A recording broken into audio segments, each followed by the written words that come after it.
This is the process. Take samples of the brine from the two cold floors. So you want to pre-fill your label. Make sure you say like TC cold floor, AK cold floor, PO number.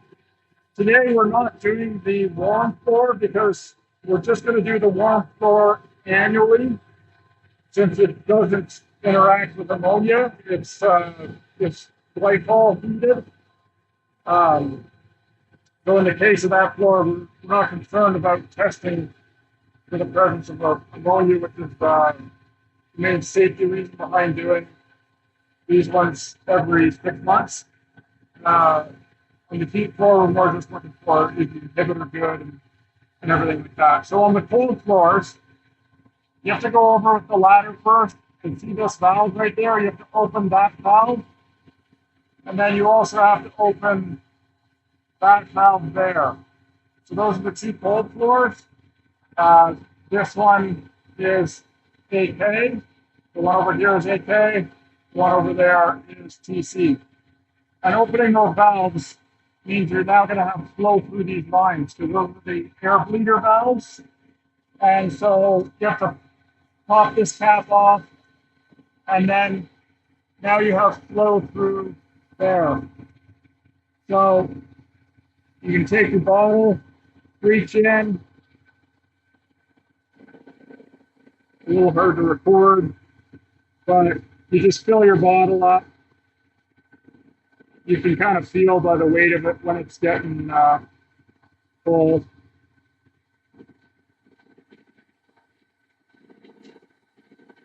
And now your bottle is going to be a little messy with brine. So just after you put your cap on, you're going to want to take a spray bottle with some water in it and a rag and just clean that off before you put the cap back on. It's also a good practice. This area here with the threads on it, you want to take this and clean these threads regularly, because if you don't clean these threads, then eventually this cap will be really hard to get off because there'll be so much salt build up in the threads that the cap won't want to open and close.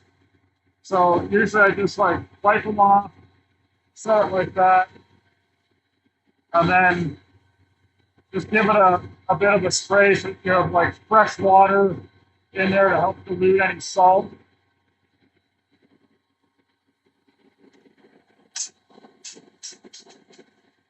And then you can put that on.